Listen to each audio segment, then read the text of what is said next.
what is going to define the next decade of innovation and technology. If it was networks for the last decade, is it AI for the next? It is. I think actually as hot as it seems this year, even next year, it's even going to be hotter.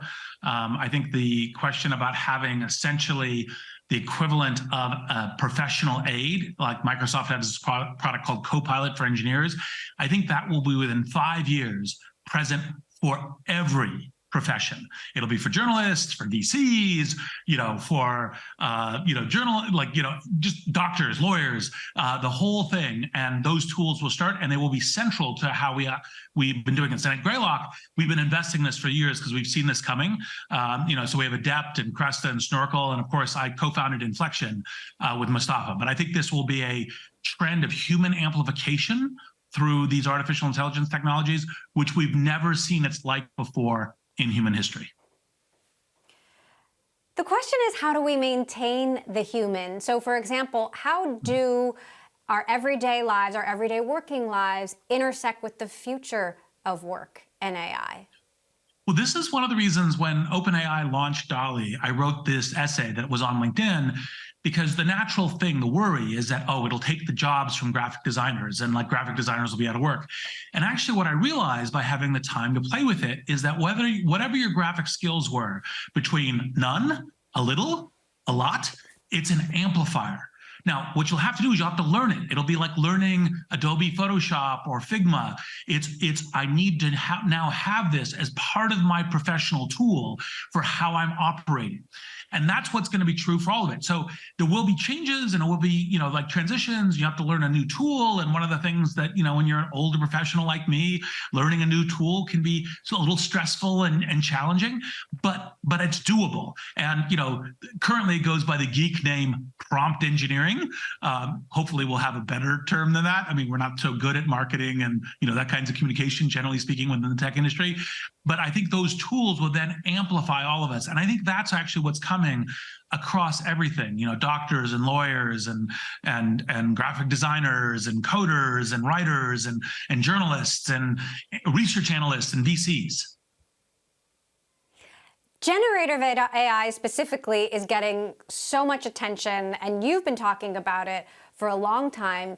Just how big is this going to be, and how much money is there to be made? Is this where the next Facebook or Google is going to come from?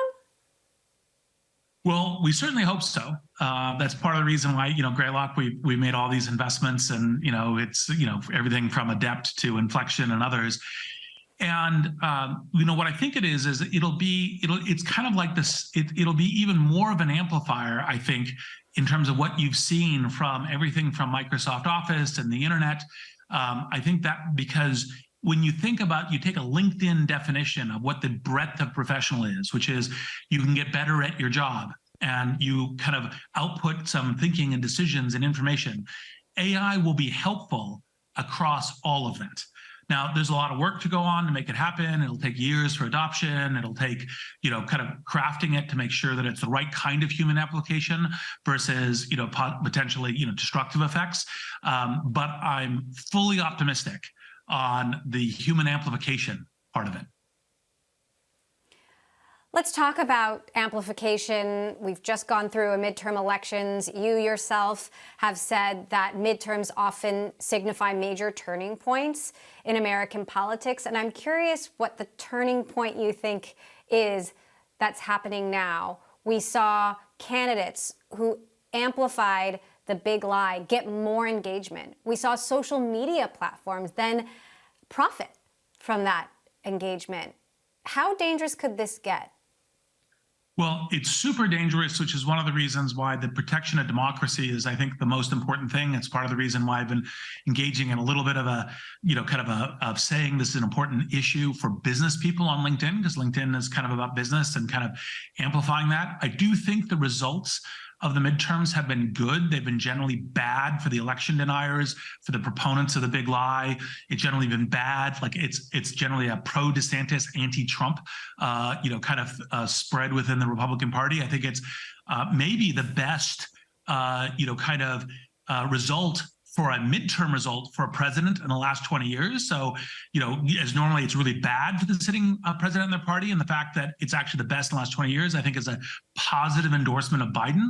And I think the general view is to be like democracy matters. Peaceful transition of power matters. Rule of law matters. And the fact that we have a democracy by which we vote for who our election representatives are, and we should not encourage insurrections or acts of violence like January 6th, that's bad. And all of us as Americans, all of us as leaders, all of us as business people need to firmly get behind it. And I think we're seeing that, broadly through the elections. Obviously, there's this and that election, which still have problems, but I think it's been a general good referendum in these midterms. You and Elon Musk go way back, and I know you haven't commented publicly yet on his takeover of Twitter. So I have to ask, what do you think? What do you think of what he's done so far? Well, Elon, which is no surprise, is one of the amazing entrepreneurs of our generation. I mean, revolutionizing multiple industries and doing so against people like me saying, I don't think it'll work. Like SpaceX, I think I was the second or third person he pitched to. And I was like, that's like a difficult atoms-based government subsidy industry. And he revolutionized it and created a new one with satellites, revolutionized electric vehicles. So amazing entrepreneur, strong vision, drives through brick walls or through multiple brick walls and all of these industries.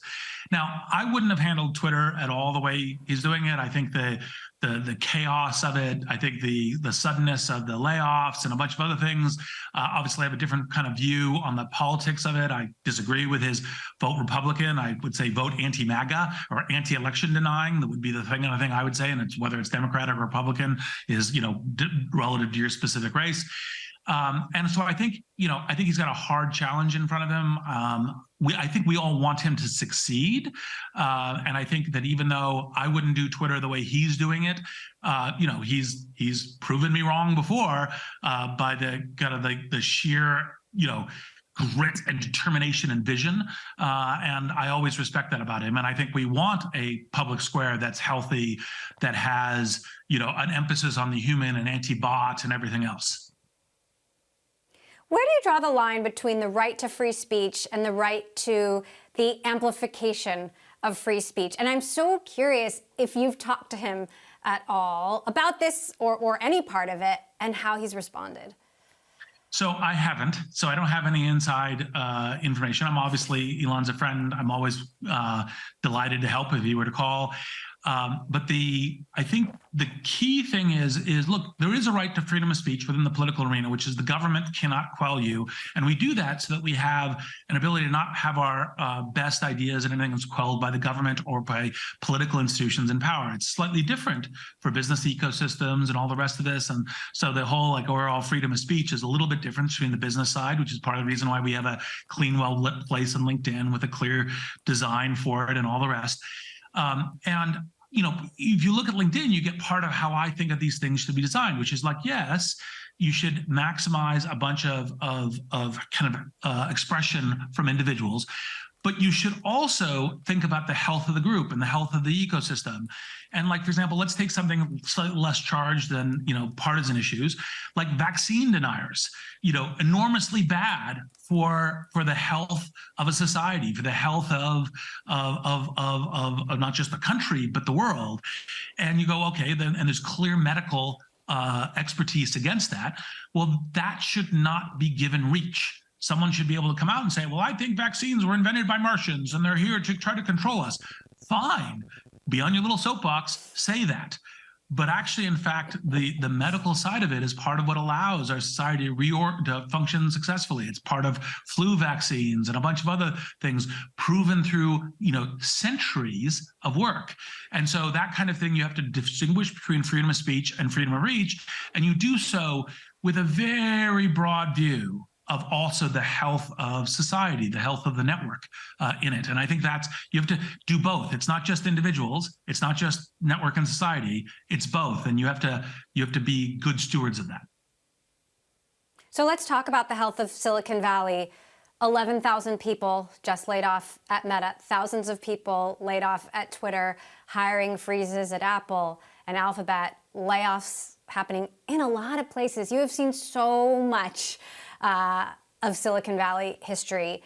How does the Valley survive this? What does it look like on the other side? And how bad does it get before we get there?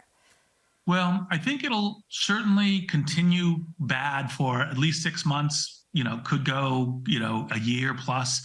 The Valley's gone through multiple recessions, actually, in fact, some contractions, just like what makes business efficient is good for refocusing, for kind of saying, look, this is what our business is fundamentally about. This is how we do it. I think it's a good thing. Obviously painful for families and this kind of changes. On the other hand, I think Silicon Valley will continue to thrive. There's a lot of capital investing in the future. I think a lot of these folks will be able to find other jobs reasonably soon, because I think there's still lots of companies being created. Greylock, we've been investing in them, not just AI companies, but also enterprise companies, security companies, a whole range of approaches, and other venture firms are also doing the same. And so I think it's the ability to go and still create the future is still there. And it's one of the things that I think Silicon Valley has gone through multiple recessions, and it's a crucible. It's a tempering function, because you need to also be efficient and effective, and not just, everything always works. It's like, no, you have to be like, how is this good for your customers? How is this good for employees? How is this good for society? And be focused on doing a few things and doing a few things well. And I think that's the period we're going through. But I think while as painful as it is, a downturn is just another phase of business as usual.